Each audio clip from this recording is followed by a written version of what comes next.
But you see this one, RT1 360. Kenny's gonna be kicking himself in the ass for not being RT1 360 Yamaha. This is one of Junior's. If you guys follow the channel, you know Junior's kind of nuts about these. He's 22 years old, but one of his favorite bikes are the vintage steel tank Yamahas. And this is the big bore two-stroke. This is the beast. And this is a super, super, super rare piece. 800 original miles. Original paint, original pins, original chrome, and it's absolutely freaking stunning. It's just been massaged to perfection. Scott Majek, one of our good friends and clients, who's an aficionado on these Yamahas, he's probably forgotten more about them than I know, found this bike and he paid up for it. He paid dearly for it. And then he had a 1-year love affair with it where he basically every nut and bolt on the thing was massaged to perfection. Listen to this. Listen to this thing. When you just look at it, look at this thing.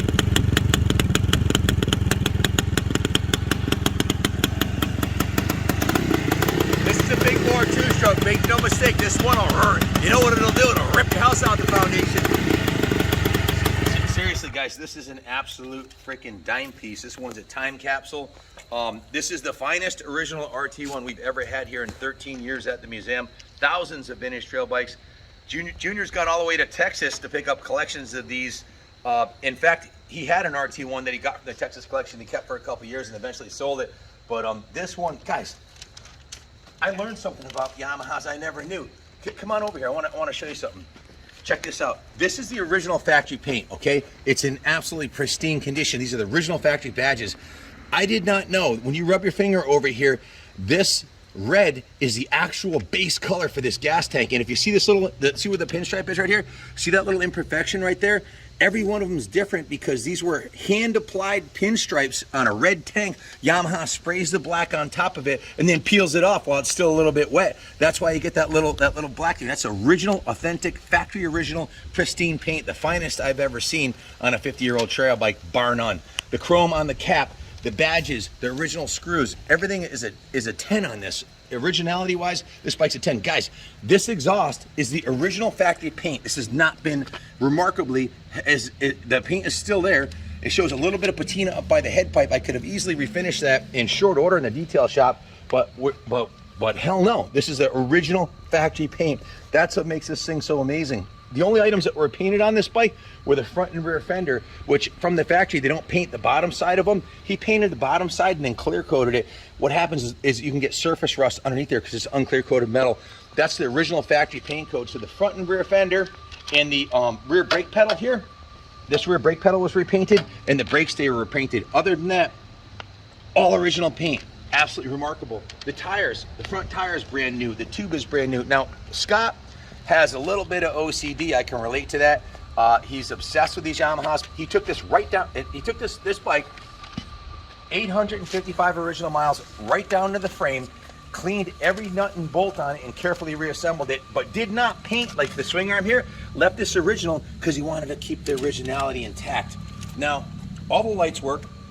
It's been completely serviced. When he had it apart, he dismantled the engine, put an NOS stock bore piston and rings, still standard bore, honed the cylinder, put new base gasket, new head gasket, new points, new NGK spark plug, and replaced all the seals in the engine. If you know anything about early vintage Yamahas, not really this model, but the later models, the 79, the monoshock DTs, and the later twin shock DT 400s, prone to having crank seals dry up. So just as a preventative measure, he completely dismantled the entire motor right down to the gearbox, put new crank seals, new shifter seal, new kicker seal, all new gaskets on the clutch cover. If you zoom in, you can see the aluminum's been polished.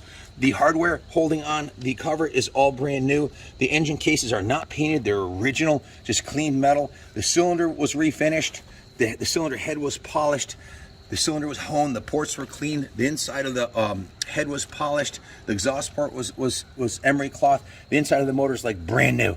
Okay, like brand new. All new seals, all new gaskets throughout the whole motor, new NOS piston. The original crank was perfect, as were the gear sets. The original clutch is intact and perfect with 800 miles. So just remarkable. The oil injection was cleaned, has new two-stroke oil, Yamaha lube. The gear oil is Yamaha lubed in the transmission. Tires and tubes and new rim bands, front and rear. The brakes were serviced front and rear. The original brakes just cleaned. Guys, check this out. Show them the mirror over here. Show them the back side of the mirror. This is the original protective plastic coating that I just peeled off of a brand new new mirror that I put on a bike the other day. That's still on this bike 50 years later. This can be peeled off. It's been left on there to show the original. That's the original Yamaha tuning fork. Remarkable. I've never seen one with at the dealer. They didn't peel it off, and Scott was like, you know what? That's remarkable. Let's leave it on here. These are the original clutch cable, the original brake cable, the original throttle cable in mint condition, the original ignition. Zoom in on the gauges. You can see they're crisp and clear like the day they came out of the box. No discoloration on the gauges at all. They look brand new, as does the chrome on them. The headlight bucket's in mint shape. The chrome on the forks is in remarkable. Guys, these fork tubes look brand new, okay? Usually they're all pitted. They look brand spanking new. Scott did dismantle the forks, did rebuild them, put new seals, new bushings, new 20-weight oil. It looks like a new bike. It runs like a new bike. Like my dad used to say, if it looks and quacks like a duck, it must be a duck.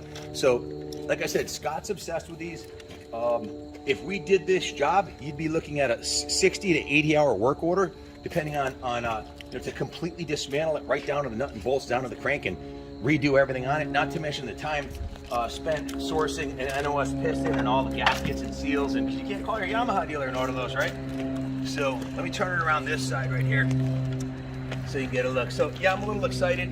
I know Junior is going to be disappointed when he sees this video that he didn't get a chance to be part of it, but I'm sure he'd have more than a few things to say about it. But can you put that block under there? Thank you, Gabe, appreciate it. So I'm going to prop it up so you can see. Look at the engine cases on this side right here. Beautiful shine on the aluminum. The cylinder looks brand new. The head looks brand new. The original factory petcock has been rebuilt with new gaskets. It's got a new fuel line, new fuel filter. The car's been rebuilt. It's got a new air filter in it. Guys, look at this. Zoom in here. This is the original factory paint job on the side cover. I just found this out the other day after, well, I've been playing with these since 1973 when they first came out, right? I just found out how they do this. If you see the red on the oil, this is the oil tank up here. You see that? They paint the entire oil tank red, and then which seems to me like a ridiculous amount of effort. I don't know why they would do that, but Yamaha painted the whole oil tank red, and then they would put 2 pieces of tape on there and paint it black, and then peel it off. And you can see when they peeled it off, a little bit of the red bled out onto here. That's the original factory red that just kind of like a little piece of it leaked out. That's the way it was when it left the factory. This is a new NOS glass sight, and you can see the oil's brand new and green.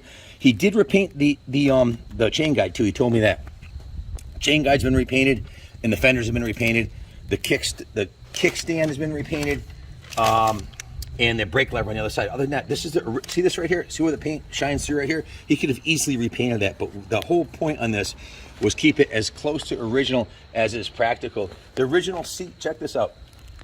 This is the original plastic from the factory on the seat, and this is I've never seen one of these on one of these. They're always gone. This is the original factory mesh that keeps the foam from coming out. Usually that falls out and the foam falls out, and they're all screwed up and rusty and crusty and dusty, and a lot of people put a lipstick on a pig. Not this one, guys. This is original mint, as is the airbox. The battery's brand new. The plug's brand new. All the consumables on the bike are brand new. The original saddle is in excellent condition. It's been gone through top to bottom, front to back. It's registered. We have a valid registration, which is transferable. Not transferable, I mean, that serves as the title for a classic. New rear tire and tube, like I said, just an absolute freaking dime piece. Good luck finding a nicer one. Like I said, you know, once a cucumber becomes a pickle, there's no going back. And I would much rather, beyond the shadow of a doubt, have this than any concourse restored, over restored bike, because this is original, guys. And down the road, maybe not right now, but think about this. What is a 69 Chevelle SS in mint condition, original, with 800 miles worth on it? Well, probably in the millions.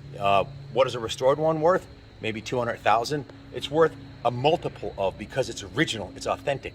There's nothing that's not genuine on it. So everything on this bike that's been replaced. The piston and rings are NOS Yamaha originals.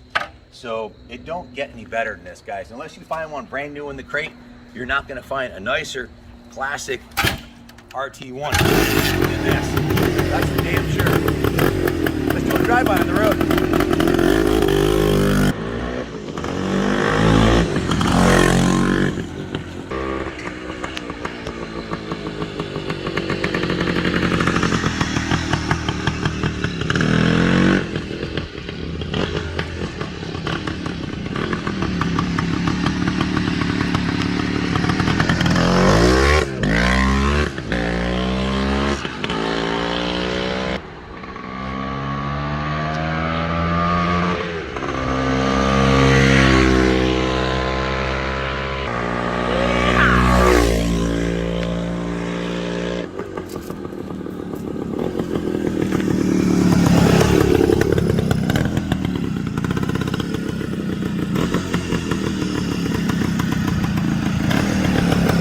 This thing is so tight, no vibration, no piston clatter, everything, the brakes, the transmission, the clutch, it's an absolute dime piece. No lipstick on a pig here, guys. This is genuine, authentic, pristine, original Yamaha, big bore, 2-stroke enduro. Bid high, bid often. There's not another one in the United States of America that's available this nice. This is the one, guys. Christmas is 2 months from now. You know you're gonna get a tie or a bottle of vodka or a carton of cigarettes or something you don't really need. Buy this, ride off into the sunset happy. God bless America.